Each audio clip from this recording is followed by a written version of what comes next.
Hello, আসসালামু আলাইকুম। Welcome back to my channel. It's me Priyonti. আর আজকে আমি অনেকদিন পর তোমাদের সামনে একটা ভিডিও নিয়ে আসলাম। সো তোমরা কেমন আছো অবশ্যই কমেন্টে জানাবে।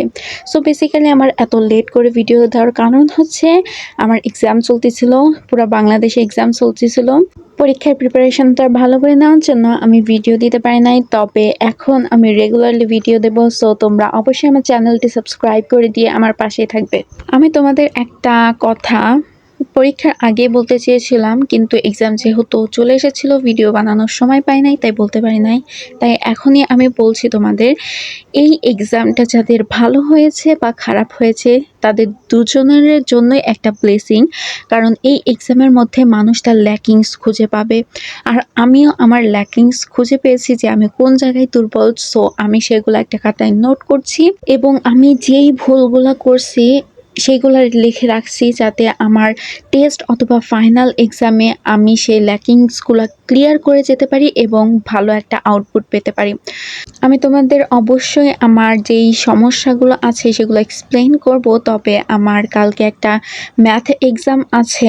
তার জন্য আমি ভাবছি কি যে ওই এক্সামটা দিয়ে তারপরে একবারে সবগুলা ল্যাকিংসগুলো একটা নোট করে তারপরে আমি সেটা ইউটিউবে তোমাদের দিব, যাতে তোমরাও তোমাদের ল্যাকিংসগুলো খুঁজে পাও। তবে এর থেকে একটা বেটার আইডিয়া হচ্ছে তোমরা সবাই নিজেদের খাতায় এগুলো নোট করবা।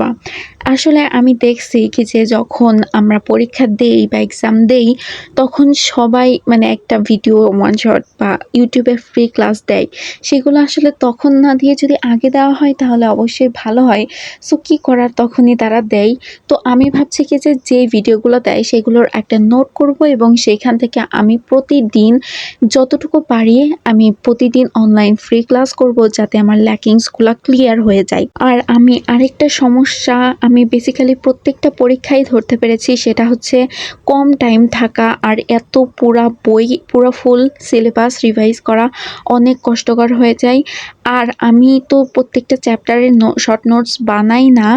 এখন ভাবছি আমি প্রত্যেকটা চ্যাপ্টারের শর্ট নোটস বানাবো, কারণ আমি এই এক্সামে দেখেছি আমি যেই চ্যাপ্টারগুলোর শর্ট নোটস বানিয়েছিলাম, আমি শুধু সেই শর্ট নোটসের ম্যাথগুলোয় প্র্যাকটিস করে গিয়েছিলাম, ওই নিয়মে প্র্যাকটিস করে গিয়েছিলাম এবং আমি এক্স্যাক্টলি ওইগুলা এক্সামে আউটপুট পেয়েছি, আমি খুব ভালো করে অ্যান্সার করতে পেরেছি।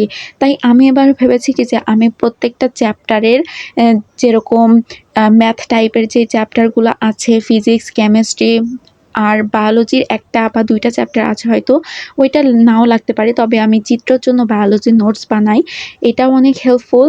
আর ম্যাথ, হায়ার ম্যাথে এগুলার বিষয়ে আমি শর্টস নোট বানাবো, কারণ এগুলা পরীক্ষার আগের দিন গাইড খুঁটে খুঁটে প্র্যাকটিস করা আমার পক্ষে অনেক কষ্টকর হয়ে যায়। এ কারণে আমি চাচ্ছি কি যে শর্ট নোটস বানিয়ে আমি সেই ম্যাথগুলা, যেই হার্ড ম্যাথগুলো, আমি আবার শর্ট নোটসে আলাদা একটা সেকশন থাকে যেখানে আমি ম্যাথ করার সময় যেই অঙ্কগুলা করতে আমার হার্ড মনে হয়, যেই অঙ্কগুলো আমার কাছে হার্ড মনে হয়, আমি সেইগুলা একটা সেকশনে রেখে দেই এবং পরীক্ষার আগের দিন যদি একদমই সময় না থাকে আমি অ্যাটলিস্ট ওই অঙ্কগুলো করে যাই, যাতে আমার একটা বেসিক হার্ড অঙ্কগুলার ক্ষেত্রে একটা ধারণা থাকে।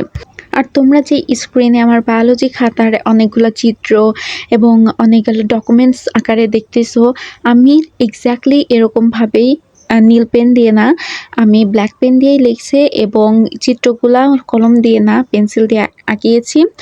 আমি এক্স্যাক্টলি এরকম করে আমার এক্সাম খাতাটা সাজিয়েছি এবং আমি চেয়েছি কি যে নাম্বারে প্রত্যেকটা প্রশ্ন যদি দেওয়া যায় চিত্রটা, তাহলে সেই চিত্রটা দেই, আর যদি না দেওয়া যায় তাহলে ওইগুলো পয়েন্ট করে আঁকিয়ে দিয়ে আসি।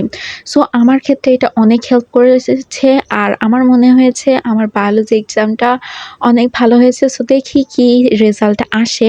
আর বায়োলজির ক্ষেত্রে আমার আলাদা একটা প্ল্যান, সেটা হচ্ছে আমি কোনো কিছু বর্ণনা লিখব না, শুধু একটা খাতা নিব এবং সেখানে চ্যাপ্টার 1 থেকে চ্যাপ্টার 14 পর্যন্ত যতগুলা চিত্র আছে, ইন্ডিকেট সহ যতগুলা চিত্র আঁকা সম্ভব, আমি সেগুলো একটা নোট খাতায় নোট করে নিব, যাতে আমার ১ ঘন্টায় আগে এক্সামের আমি সেই নোটটা দেখে নিতে পারি, এবং যেহেতু আমি এটা আঁকিয়েছি সেহেতু আমার মনে থাকবে আমি কিভাবে আঁকিয়েছি। সো এটা কোনো ব্যাপার না। আর আমার ক্ষেত্রে কি হয়, আমি যদি চিত্রটা ভালো করে বুঝে যাই তাহলে বর্ণনা আমার কাছে কোনো ব্যাপারই না। তো দেখা যাক আমি আমার ল্যাকিংসগুলো কিভাবে পূরণ করি। আর কাল এক্সাম দেওয়ার পরে আমি অন্তত ১ দিন অথবা ২ দিন তো রেস্ট নিবই, যেহেতু অনেকদিন ধরে এক্সাম দিয়েছি, অনেক স্ট্রাগল হয়েছে। তো সব প্ল্যানগুলো আস্তে আস্তে কমপ্লিট করতে থাকবো। সো এই এসএসসি জার্নিতে আমার সাথে থাকার জন্য আমার চ্যানেলটি সাবস্ক্রাইব করে আমাকে সাপোর্ট করো। কথা হবে পরবর্তী ভিডিওতে, ততক্ষণ পর্যন্ত সবাই ভালো থাকো, সুস্থ থাকো। আল্লাহ হাফেজ।